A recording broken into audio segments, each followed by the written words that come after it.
is a new Nebraska record.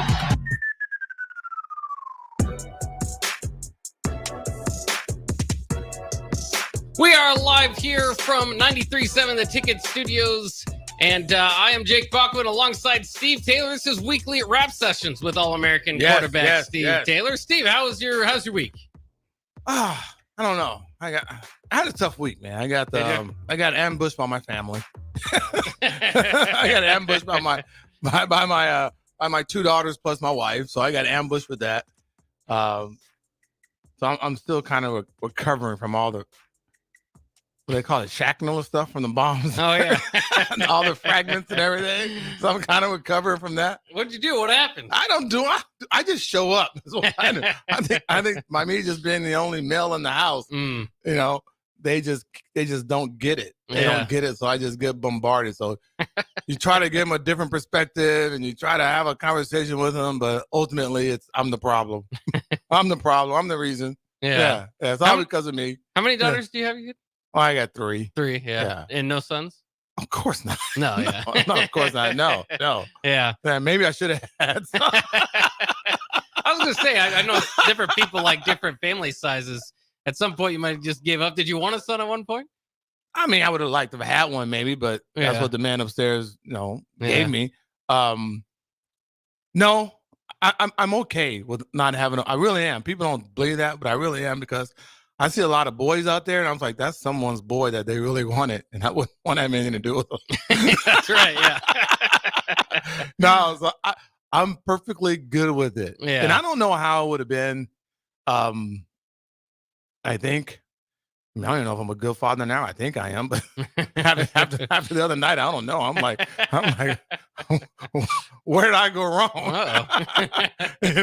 But no, I don't know what I would have been like if if you play sports or not play sports. I don't even know if I want to play sports or football, just because, what we go through and everything, what football does to you. Yeah. I mean, you pay the price, man. I would like to talk. Is your body sore? Not too much. Dude, my body's sore every day. I mean, once I get up and get moving, it gets better.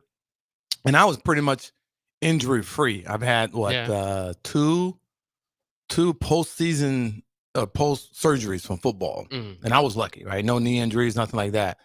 But my body is sore every day. I can't, when I get down on my knees, I can't be on my knees.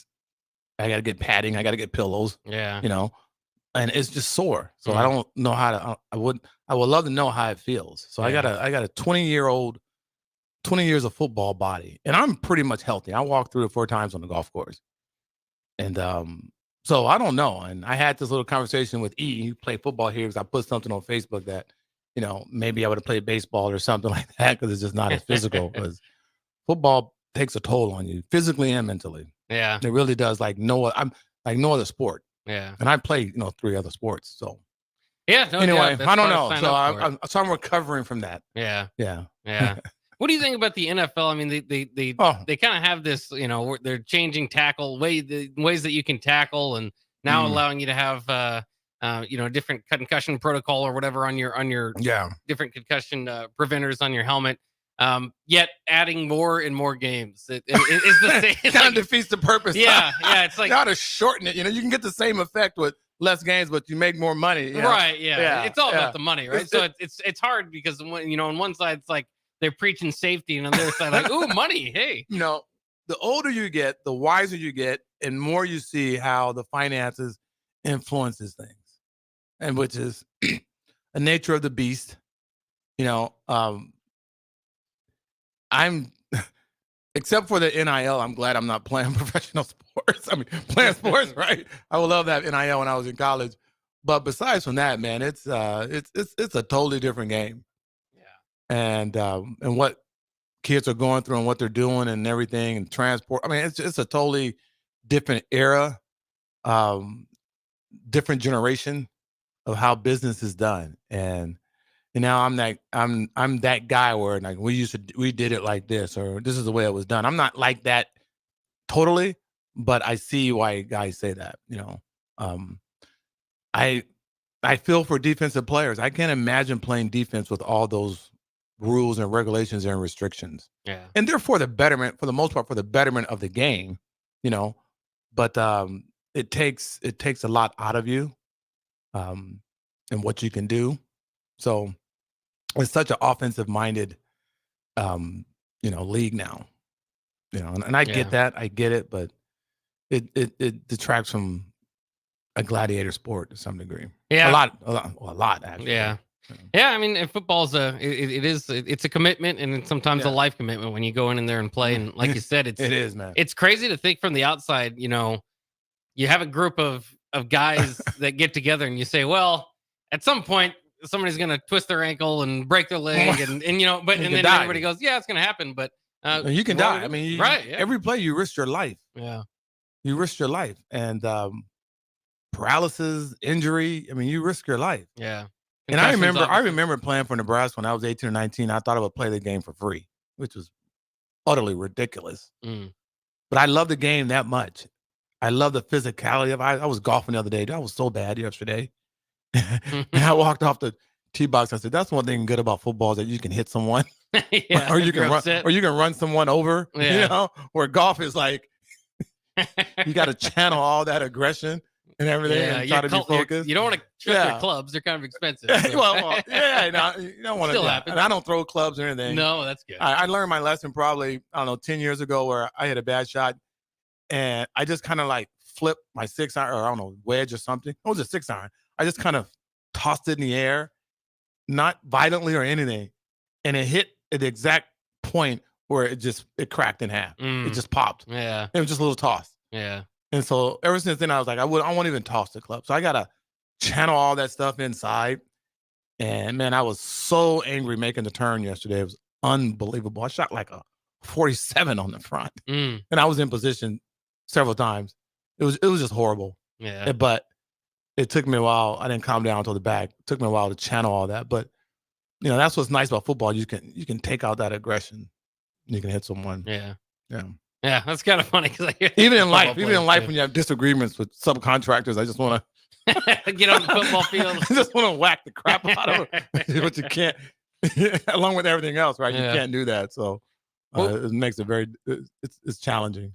Of course, this last week we had the spring game. Oh yeah, man. I lucked out with that. I wanted to ask you about what was your experience for the spring game this year? Well, first of all, I had a good friend of mine coming in from Tucson, and we were gonna go to the spring game, and unfortunately, there was a tornado. So he got stuck down in Arkansas, and he wasn't going to get in until like 3 or 4 or 5 o'clock in the morning, if that, right? And he was not able to make it to the spring game. So anyway, it was a nice day. It was a nice day, right? And so I was like, well, he can't go. I just watch it on TV and go play a round of golf. Yeah. And I'm glad I did it. Right? Because I had a round of golf, played well, and then I went and watched it on the on TV, and I was glad I did that because I got a different perspective. With Rule being in the box and everything, talking about the game, and when it was all said and done, the person obviously Raiola was impressive along with a few other guys, but man, I gained so much more respect and everything for what Rule is doing. Listening to him, his whole mindset, his approach on how he's dealing with things and how he's involved. Not involved, how he's running his football team. It's all on point. It seems genuine. It seems sincere. And he's doing all the things that I think one needs to do to be successful. So in the end, I think Nebraska will be successful. And hopefully we can keep him here for a long time. I don't know why he wouldn't be. It's an ideal situation. But when I walked away with that from watching that game, that was one of the most things I felt good for the kids. I felt good for the program. Felt good for the state. To see the product that was out there, what he's done within 2 years already. And then we talk about just culture so much, which I don't even like to talk about that.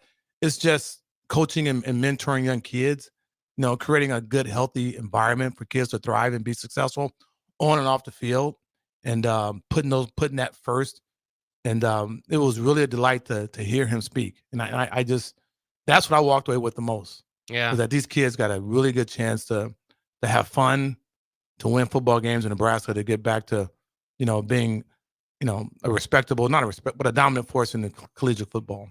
Well, and I think that's something too that is starting to show. And I think the more that he talks, the better it is for Nebraska football. He's just a great representative for Nebraska. Yeah. But the other thing is, he was in studio here a couple weeks ago, and Terrell Farley kind of picked up on this after listening to him talk for a second. Is that he really felt like that he could play for Coach Rhule. Like that's coach that you could feel like he cares about you, kind of.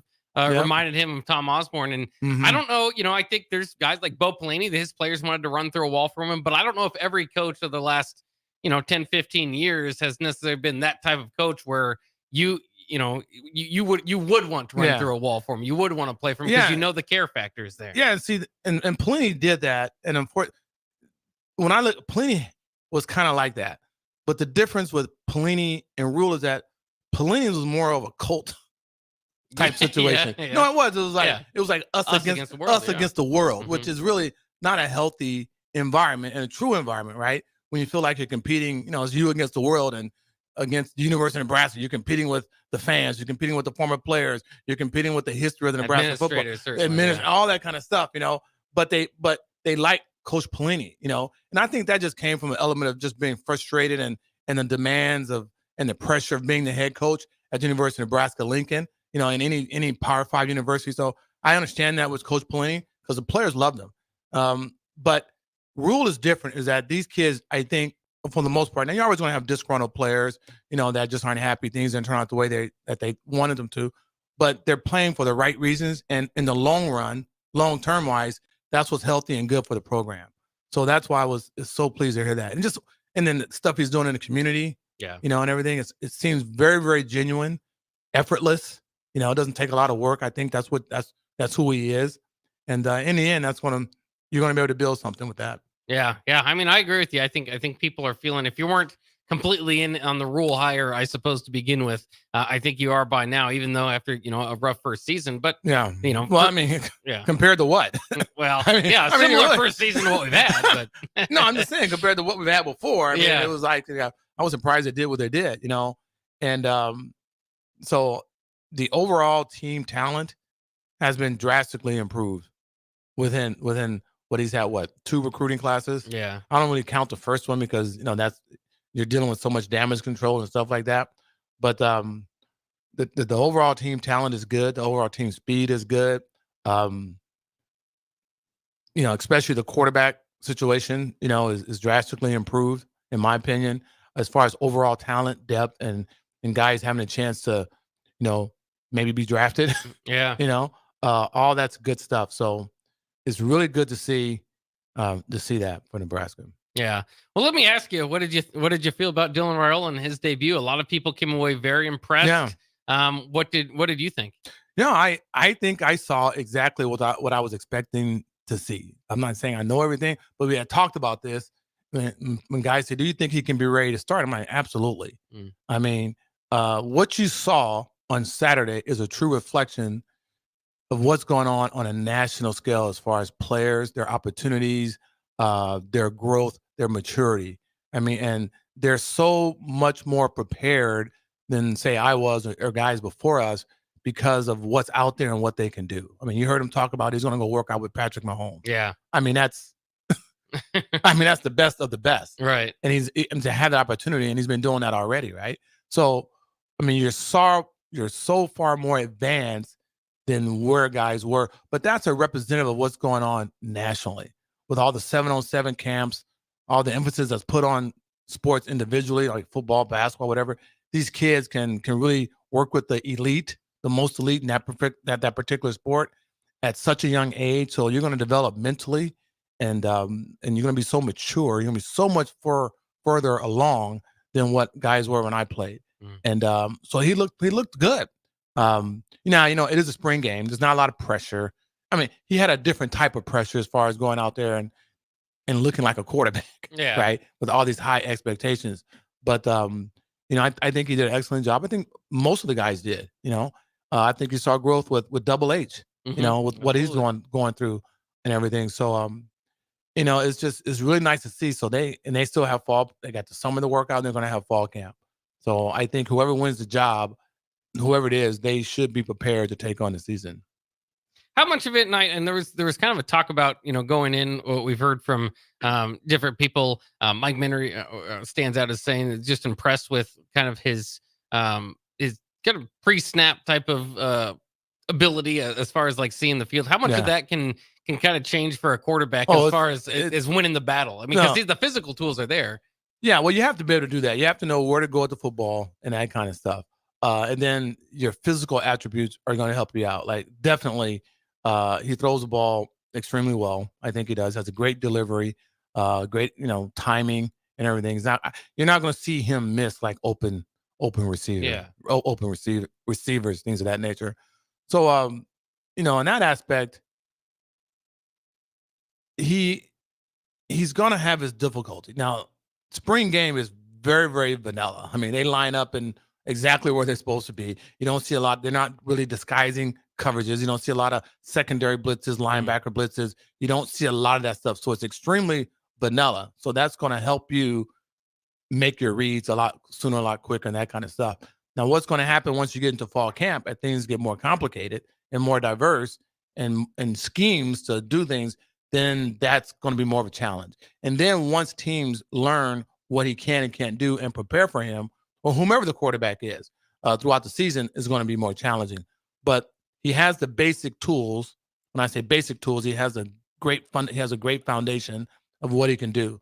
So that's going to help him, make that transition a lot smoother than what guys would normally make.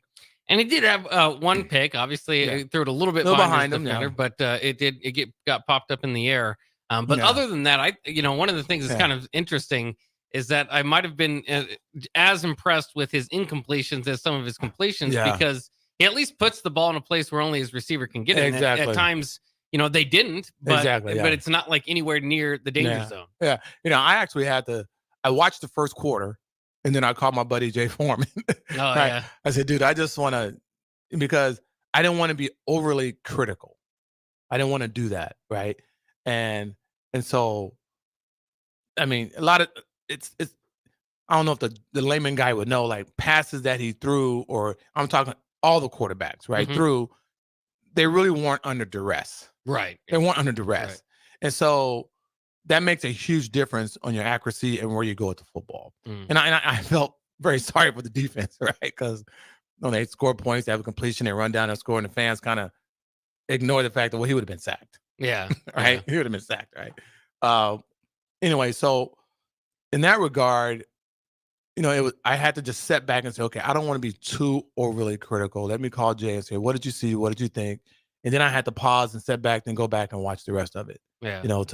To not be overly critical with stuff. Because I was like, man, this is too easy. This is like powder puff football. Yeah. Well, it was. I mean, it's like powder puff football. I mean, drop back and, go through your reads, knowing you're really not going to get hit. Yeah. Don't really have to scramble. It's kind of like 7-on-7 with 11. Exactly. Exactly. And so that's when I was like, I didn't want to be too overly critical and take things away from any player, linebacker, defensive back, but more so on the offense. I don't want to take anything away from them. But so that's why I look basically at just the fundamentals of what he can do, can deliver the football, his poise in the pocket whenever it was, slide left, slide right, that kind of stuff. Yeah. And he has good pocket awareness. No wonder he's a 5-star recruit. Because he has the ability to do that. I saw a little bit of elusiveness getting outside the pocket, but not really.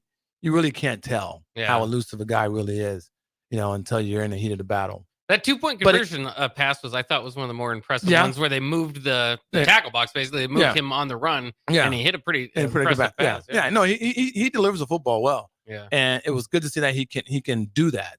We just got to see, how effective it is when you're truly, truly under fire. Yeah, I mean, there's and how much help he has. I mean, because a lot of it has to do with your interior line, how much they can protect him. Yeah, he's the type of quarterback I think that could. Or any quarterback in general, I think, can really flourish when you got great people around you. You got a good running back, you got a great offensive line that can protect you, clean pocket, those type of things, But a guy that is not as mobile as Raiola seems to appear to be, then that's a different element. And we'll see. Yeah, we'll see. Yeah, a lot remains to be seen, but a lot of people, positive reviews, will say, for Dylan Raiola at the spring game. Very positive. Yeah. All right, let's take a quick break. We'll talk more spring game and Husker football coming up next year on Weekly Wrap Sessions with All-American quarterback Steve Taylor. I'm Dave Austed. And I'm Ryan Austed. I think my first memory of golf is playing with my dad at a par 3 course. It was an absolute blast, and he always would have an ice cream hole. So if I got an 8 or less, we'd be going for ice cream. My first memory of golf really focused on driving the golf cart, being able to drive that cart. You were a crazy driver. I was a crazy driver, but it was what I look forward to. And what's really funny now, when I take my kids out play golf, that is the one thing, along with the snack bar, that they are most excited about. Focus on the good stuff. Play better, have fun, and shop Austed's. Ooh, what a day. I could sure use an afternoon pick-me-up. Hold up. The new 93.7 The Ticket location has a milk, coffee, and tea inside? Oh, yeah. This is a game changer. Need an afternoon pick-me-up? How about a coffee or smoothie on your way to work? Stop by the Ticket Mill location on 1040 O Street to get your go-to drink or try out our new game day drinks exclusive to the Ticket Mill location. We know it'll make your day a million times better. Do you need motivation to get to the gym on the weekend or even in general? Tune into the Movement Hour each Saturday from 10 to 11 a.m. Movement Academy owner Robert Kuhlman will host the show as he introduces new ways to stay in shape. The Movement Hour every Saturday morning from 10 to 11 a.m. on 93.7 The Ticket and theticketfm.com. For over 15 years, Integrated Life Choices has empowered individuals with disabilities in Lincoln and throughout Nebraska. They provide comprehensive services from group homes and independent living services to job training, ensuring fulfilling lives for those that they serve. Now, they're inviting you to join their mission. If you're passionate about making a difference in the lives of people with developmental disabilities, explore rewarding career opportunities with them. Learn more about their services and apply today at www.ilc.net. Be a part of Integrated Life Choices, where your work truly changes lives. Hey there, fellas. It's your girl Jordan with Sartor Heyman Jewelry. Women may be complicated, but I make sure buying jewelry isn't. Your gal has a style, and you can figure this out. Is she more of a classic necklace kind of gal, or does she rock the boho chic vibe with layers of delicate bracelets? This is crucial intel. Not trusting your intel? Stop in the store and we'll sort out the details. I promise to make this super easy. Until next time, this is Jordan at Sartor Heyman Jewelry. Happy shopping, guys. Hi, Sean Callahan here for Coppel Chevrolet GMC, and our annual spring sales event is now underway. We have absolutely huge savings right now at Coppel. New Sierras and new Silverados have a double whammy. Choose from APR starting at 1.9% or discounts over $9,000. Yes, that's right, 1.9% APR or discounts of over $9,000. So please take that short money-saving drive down 144th Street just south of the interstate, or check us out online at CoppelCars.com. You'll be glad you did. All deals with approved credit. Hey, baseball fans, join the Blur Tailgate at Hilton Omaha this June for our 12th annual hospitality event during the College Baseball Championship Series. Book an experience for your clients or employees with an inclusive bar, buffet, TVs, music, and tailgate games. Secure your spot today and let Blur Events take care of all the work so you can enjoy the day. Plus, we're just steps away from Charles Schwab Field. Visit blurevents.com to book your group, buy tickets, or learn about sponsorships. That's blurevents.com, your college baseball and football tailgate destination. Buckle up and hang on. This is going to be a good one. The fans of Kansas Speedway know how to have a good time. One that celebrates fantastic finishes and family-friendly facilities. Trading paint. We got beauty. And tailgating tradition. Burnouts, beer, and barbecue. Oh, it'll for sure be a good time. And you are all invited. NASCAR weekend at Kansas Speedway, May 4th and 5th. Get your tickets now at kansasspeedway.com. On the Block with Strick and Austin. Hey, he looked as advertised. He looked really good in the spring game. And because of that, we're going back to a bowl game this year, is what Husker fans are telling them. So I think the fans have a more realistic perspective, and I think this coaching staff has done a really good job of handling Dylan Raiola and the expectations around him. Weekdays from 2 to 4 on 93.7 The Ticket and theticketfm.com. Hi, Sean Callahan here of HuskerOnline.com, inviting you to join us here on 93.7 The Ticket every Saturday morning now in our new time. We're on from 8 to 9 with the weekly Husker Online radio show. We'll give you the latest in recruiting. We'll talk about what's going on with both football, basketball, and we'll probably share a few stories from the inside. It's every Saturday morning right here on 93.7 The Ticket. It's the Husker Online radio show from 8 to 9 a.m. Now back to weekly rap sessions with All-American quarterback Steve Taylor on 93.7 The Ticket and theticketfm.com.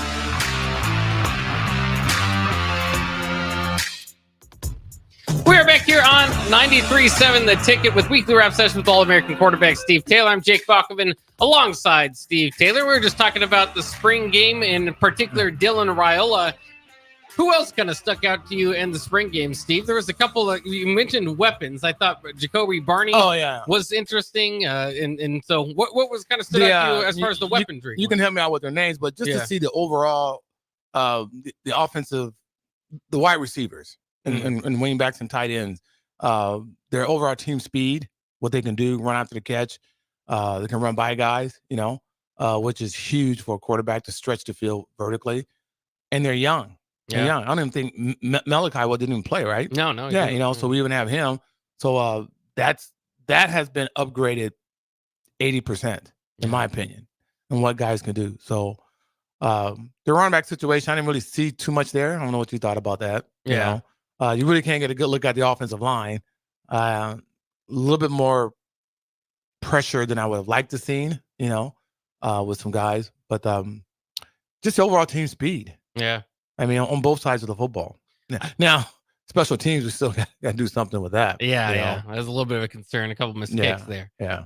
But yeah, I mean, I think it's kind of interesting. I've heard, that you don't want a wide receiver core to kind of look like a basketball lineup, so you want all different types of wide receivers. And I think that's what's kind of interesting about this team now is with Barney kind of flashing, Jalen Lloyd, who had 3 long touchdowns last year. You kind of have your speed guys, and then they went out in the transfer portal and got those big, 6'2", 6'3", 6'4" guys. They could go 4 wide with some pretty big type of guys on the perimeter as well. I guess I don't know how to phrase the question, but is that kind of how you see it too? It's good to have a blend, not necessarily one prototype of wide receivers. Well, you want speedsters that can go deep. You always want a deep threat. I'm not a big advocate on possession type receivers, that kind of stuff. Yeah. You just want guys that can get open and run after catch and make plays. You want guys that have the ability that they can take it to the house if you throw a hitch, if you throw a slant, that they have the ability to do that. So just get those guys. You want big, strong guys that can get off the jams, can create space, can be physical, and you also want your speedsters that can go deep. Yeah. So but that's what I'm saying. I think they've done a good job of just recruiting better players, so, and with that, you're going to have more opportunity to be a threat offensively. How much does it help a quarterback for a wide receiver with a kind of a bigger catch radius? I know it's helpful, but how many throws, I suppose, would that impact? You can take more risk. You can take more risk. Yeah. If you got a guy that can use his body, that has good body control, that's physical, that can get open, and give them an opportunity to make plays. Yeah. That's what you want. And you want your guys that you can I can just throw you a little hitch and you can take it to the house, break a tackle. Now, those guys have to be durable. That's the key with that. So you just want guys you just want good football players. You just want good football players. You don't care what size they are.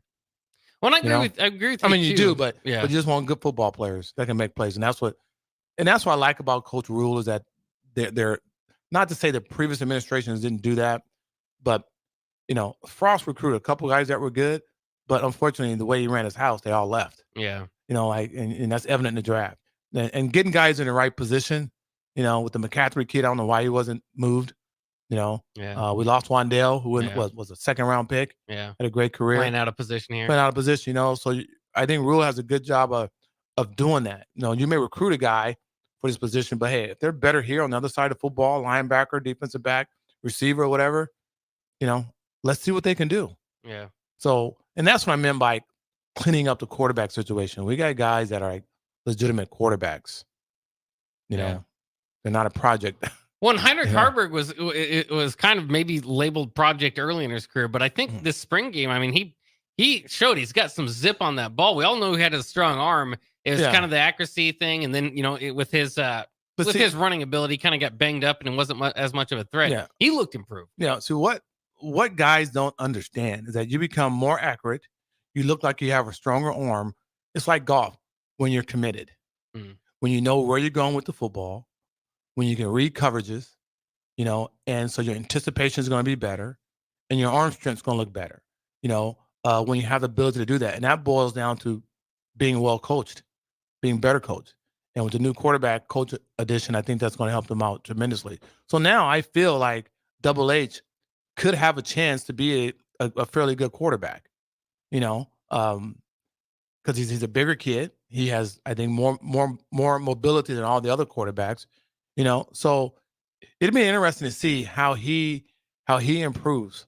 I think Raiola probably, is just a better passer in general as far as throwing a catchable ball, But we'll see what Double H can do with a better understanding of the offense, more confidence and experience. Yeah. I wouldn't necessarily say it's a lock with Raiola. I wouldn't necessarily say that. Yeah. We got to go through fall camp, and that's going to come down really to a coach's decision on what he wants to do with that. But I wouldn't be opposed to seeing what Double H can do in the first game, whether he's starting or not, and seeing how he matures, in the offseason, the summer, and then also fall camp. But I saw enough out of him where he could be, and you want to be in that position. That's why I say the quarterback room has been improved dramatically. You got a couple of capable guys that could be the starter. Even a kid from Bellevue. I think the difference what you saw with him and Raiola is that Raiola has just been on a bigger stage in high school. He's had more opportunities to go do things better. I don't know about the coach at Bellevue, but his father was a football player. He has a football mind. He was in larger states with better players, overall better players, Arizona, Georgia, So his exposure was a lot more than the kid from Bellevue West. Sure. And I think that's what you saw. And at least what I saw, that he was a little bit more comfortable, a little bit more in his element, all those 60-something thousand there. Yeah. But so I would give him the edge with that. And it's going to take the kid from Bellevue to get accustomed to that whole kind of atmosphere of expectations of what you should do and what you're capable of doing. To see he could be a late bloomer, the kid. Sure, yeah. So once it clicks, clicks. So I think you got three very capable quarterbacks that you can build your team, and you have one that has I don't know what, a whole year of experience.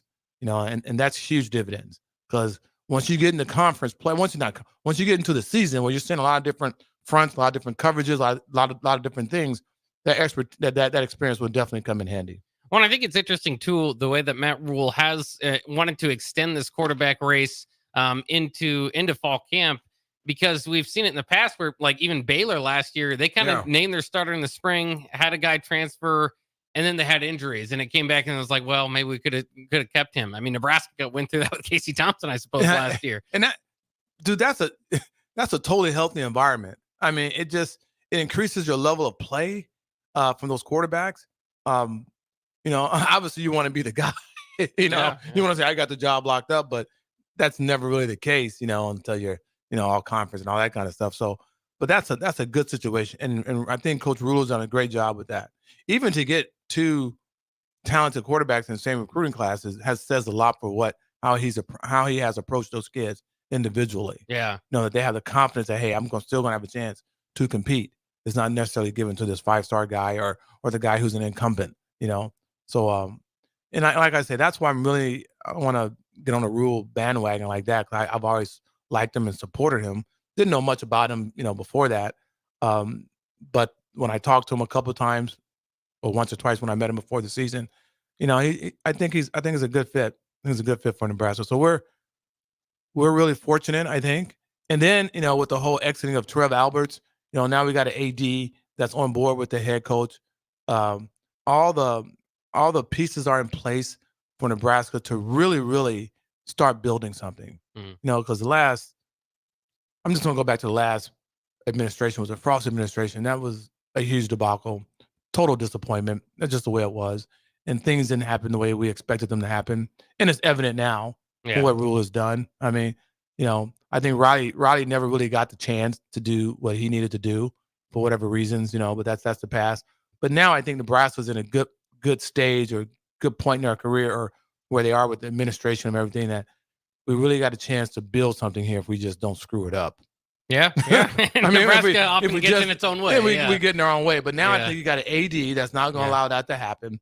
And we don't really care about the president when we care, but the athletic department is pretty much the athletic department. It kind of runs itself, and just let them handle their business. Yeah. And I think you got an AD now that has the support of the Board of Regents, and you got a head coach that got the support of the athletic director, and you want that. That's an environment or culture that you have that you can be successful, and that's what gives me comfort, and just the way Rule handle everything. It's very professional on and off the field, and that's very encouraging, and I'm really glad now to really like say, hey, I'm pleased with what we got going on. Yeah. I'm not angry and upset or disappointed. Yeah. It seems like, there's a dark cloud over Lincoln when Nebraska football isn't winning, and it's been 10 years. It's been a long time. Yeah. And not only that, man, to be frank with you, it's been a lot of turmoil. It's just been bad stuff. It's just been bumpy. Yeah. Extremely bumpy.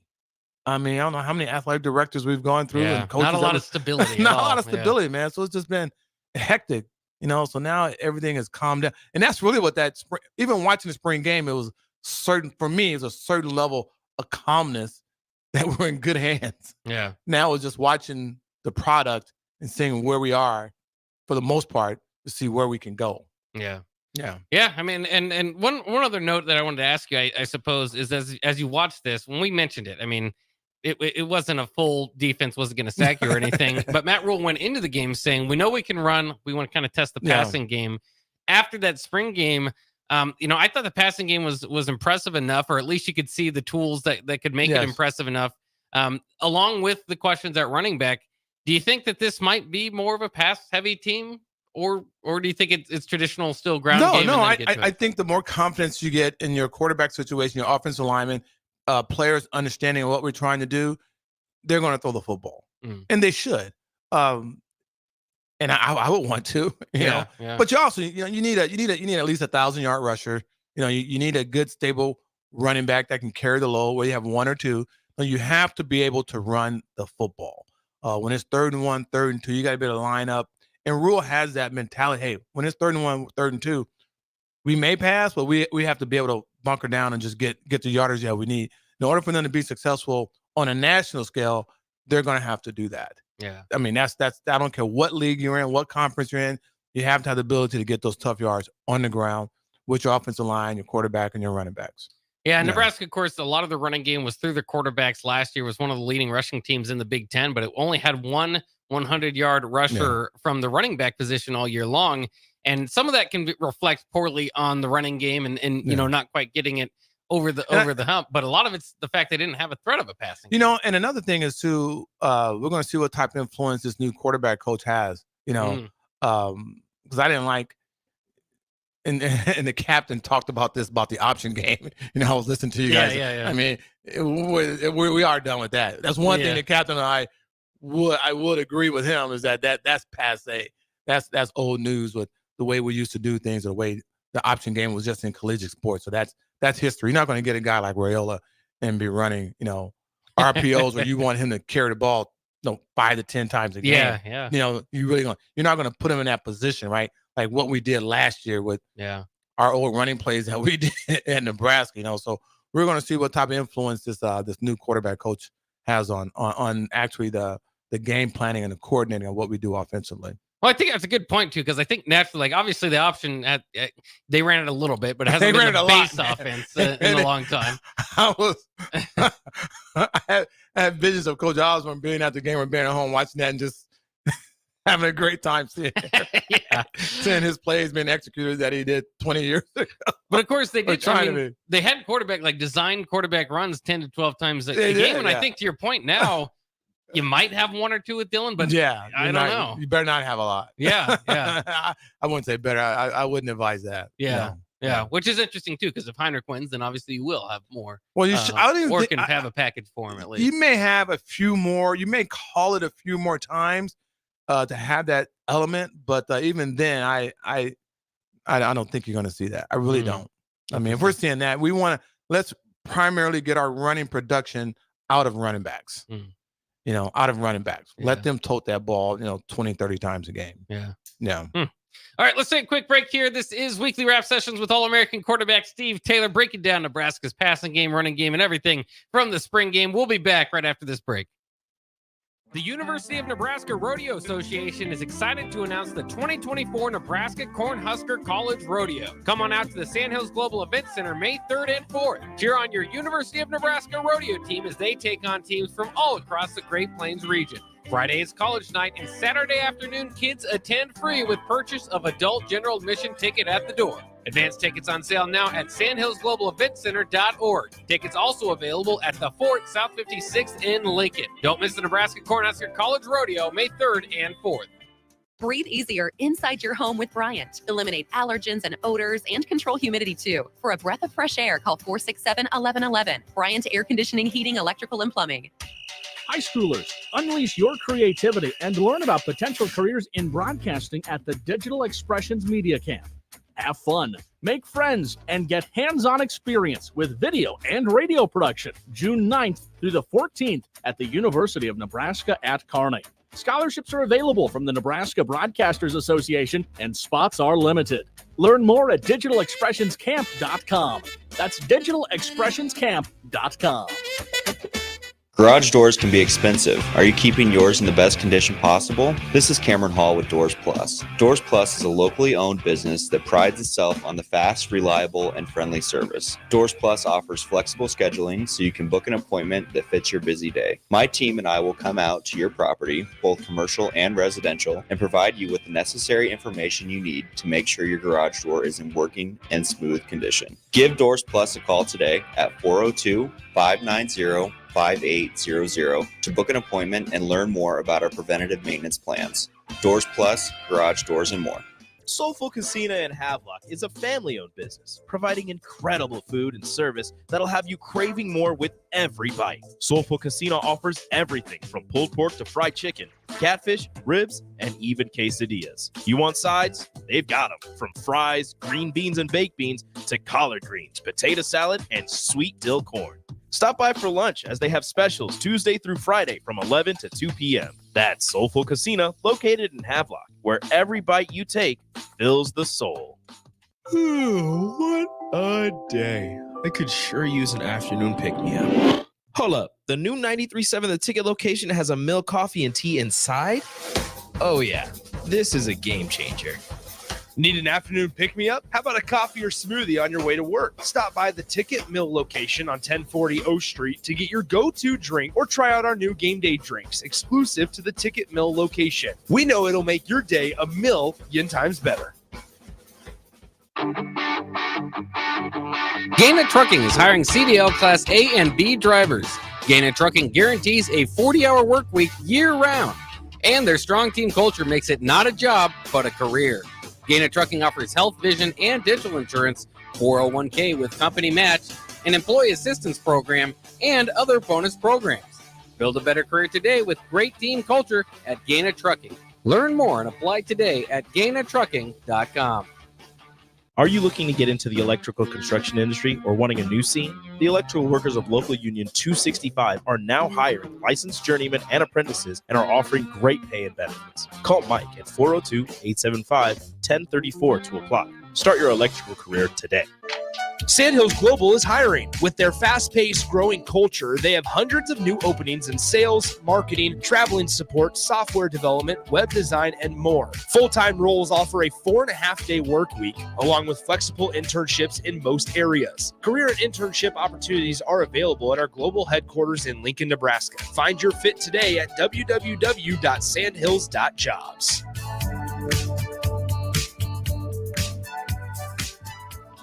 Hi everyone, Kendall Warnock, A1 Automotive in downtown Lincoln. Spring is here, summer is fast approaching. With weddings, vacations, and weekend getaways on your mind, do not let car issues prevent you from getting where you need to be. Car problems shouldn't be something that you put up with. Let us get you back on the road in comfort and safety. We diagnose all makes and models from Porsches to Hondas, Toyotas, and Chevrolets. We fix a variety of issues with all of them with our talented techs and our experienced staff. A1 Automotive at 11th and L, downtown Lincoln, always honest answers. Hey there, fellas. It's your girl Jordan with Sartor Heyman Jewelry. Women may be complicated, but I make sure buying jewelry isn't. Your gal has a style, and you can figure this out. Is she more of a classic necklace kind of gal, or does she rock the boho chic vibe with layers of delicate bracelets? This is crucial intel. Not trusting your intel? Stop in the store and we'll sort out the details. I promise to make this super easy. Until next time, this is Jordan at Sartor Heyman Jewelry. Happy shopping, guys. This is Bree Fansteel, local race car driver. Join me and James Rowland every Sunday at 7 p.m. for The Finish Line, where we discuss off-road, on-road, and sometimes next-to-the-road racing on 93.7 The Ticket and theticketfm.com. Now back to weekly rap sessions with All-American quarterback Steve Taylor on 93.7 The Ticket and theticketfm.com.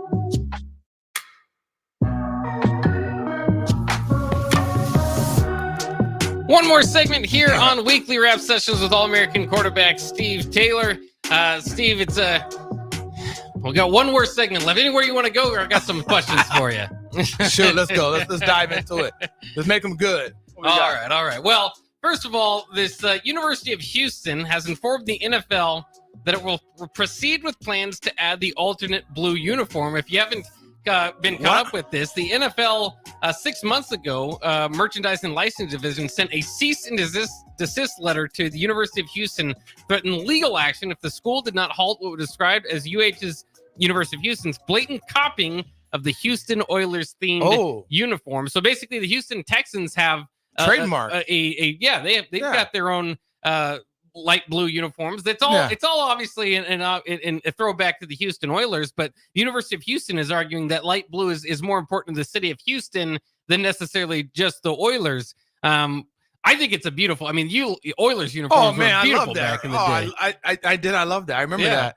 And I was watching something the other day, and I think it would have been University of Houston. I don't know if it was a highlight or a draft pick or something. And I paused. I was like, was that pro or college?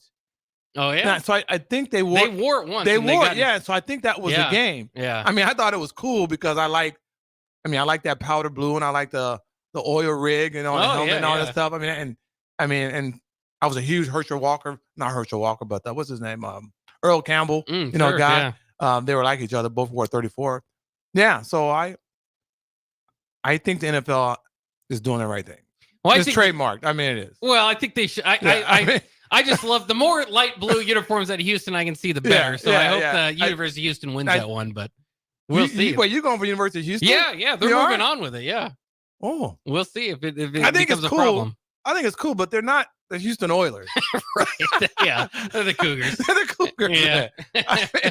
I don't mind. They're red, white traditionally. Yeah, but I don't mind. You can do something with the colors. Yeah. But they did. They looked when I took a second look. Yeah. And I was like, "Whoa, what did I see?" Yeah, I saw that. Yeah. So I think that's going to be interesting. I'll vote for the NFL on that. Yeah. All right. Fair enough. How about this? Okay. This last draft, finally, with the pick of Jermaine Burton, Nick Saban passed Tom Osborne for third most draft picks by a college coach in the common draft era. The top two are Joe Paterno and Bobby Bowden. They were at their schools for a long time. Dude, we were really that high? But that's how high Tom Osborne was turning out draft picks. I'm not surprised. I'm not. I remember coming here where we had a first rounder every year. Yeah. Like I'm talking like on the first 4 or 5 picks. And that's why I talked so much about that. Yeah. Because it was evident. And but I was surprised that we were actually that high. Well, it's crazy to go from that type of historical stat to where we've been the last 10 years again. And again, this year, not having anybody drafted. I know. And wasn't even thinking about it. Yeah. I wasn't even thinking Hardly even know because you wouldn't have thought. Yeah. Yeah. So the thing I was more so impressed with was the quarterbacks. I mean, this is just from my perspective. I mean, the guys that were drafted, just you wouldn't have seen that 20 years ago. Yeah. No question about it. Yeah, in the NFL draft. In the NFL. Oh, yeah. The run it. And what was it, 14 picks first? Well, I'm not talking about that. I'm talking just blatant. I'm talking about the African American quarterbacks that were taken. Yeah. I mean, there was once a racial belief in the NFL that it wasn't going to happen. Yeah, one time if you weren't 6'3", 6'4", 200-something pounds, in a prolific offense, you didn't have a clue. I mean, it wasn't. Just didn't even think about it. Yeah. But it's been where we are now. A guy sent me an article. A good friend of mine, not a guy, a good friend of mine, Sean Buchanan, similar article on the evolution of black quarterbacks. And I read it was the guy did a thesis on it in his university. It was amazing to be kind of part of that, and to see where we are today with it for numerous reasons, right? Yeah. That was impressive, dude. They were still tall cotton guys. They were still, Heisman Trophy winners. Yeah. I mean, like really seriously, right? But so yeah, that was Warren Moon kind of helped break down that wall partially, right? Yeah, but there are many guys before him, but he was probably the first to really to put it really on the map like that. And even his route was through Canada. Yeah. He had to win 5 Grey Cups. Yeah. To get to Houston. And the Edmonton Eskimos head coach at the time, who signed my contract, had to take the head coaching job with the Oilers. So that's really how Moon got his opportunity at Houston. Oh, okay. Yeah. I never forget that. Yeah. Well, then the other thing, to your point too, it also white or black or no, I didn't mean to bring it like that. But you're right. From my perspective, it was just really is to see us evolve like that and where we are, and see America and see how they embrace that. And now it's not. I mean, you got to read this article. It's not about. I don't want to go. It's not about your intelligence and your being an athlete and everything. You're really just a quarterback. You're not even perceived as a running quarterback. You were drafting because you're the best quarterback in the draft. Yeah. And to see them go 1 and 2 like that or whatever it was. Yeah. 2 Heisman winners. Yeah. I mean, there were 2 Heisman winners. Yeah. I mean, I don't want to say you got to win the Heisman, but just the way it turns out. But to do that and to be the face of the franchise is saying a lot. Yeah. Where we have come in just our generation in America. So I was really pleased to see that. But I mean, I used to watch the draft, and my buddy Broderick was drafted in the first, Neil Smith, Broderick Thomas, Danny Noonan, I mean, they're like the first 5 picks or so, so, yeah. And then we had, more after that as well. And so that's where we need to get to. And hopefully, I'm not putting the cart before the horse. You got a guy like Raiola that's a 5-star recruit, that's one of the better quarterbacks in high school. Hopefully, he can be one of the better quarterbacks when it comes to collegiate play. And then when it comes to the draft, hopefully, he could be drafted high. I mean, he has to be thinking like that. That's the way I would be thinking. Oh yeah. And it's all right there in front of him. It's all right there in front of him. I don't think he has to do anything spectacular. I think he has the physical tools to do that. And Rule are getting those type of guys. So we should see more of that, even at defensive back, running back, offensive lineman, D lineman. You should see that just get upgraded across the board.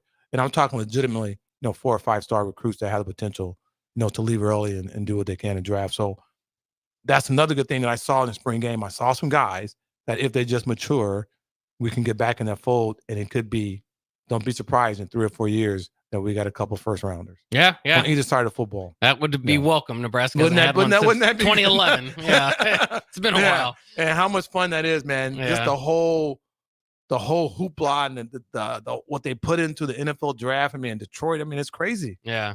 Well, and again, crazy. too, like to go back to the Tom Osborne stat is to go from that to where they are now, and it's or have been, but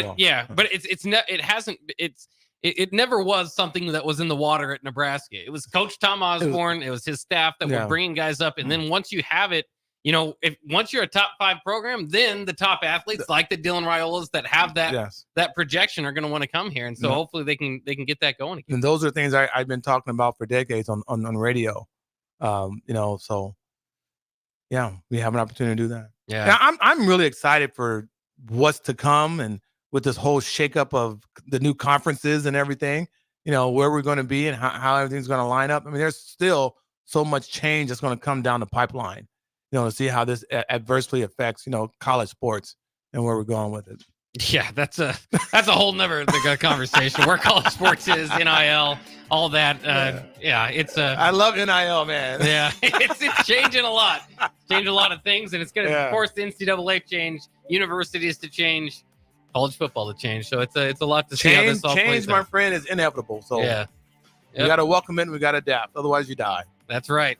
Yeah, I say the only thing for sure is change. So that will definitely happen. So All right. why don't you change and fertilize your yard now? Because Hey, Terrell yard is looking pretty good. Oh, I know. I mean, he's all over it. I man. did fertilize my yard for the first time in 7 years this past week, so that's good. All right. All right, let's wrap it up for weekly rap sessions with All-American quarterback Steve Taylor. We'll be back next Wednesday. Happy Hour coming next year on 93.7 The Ticket.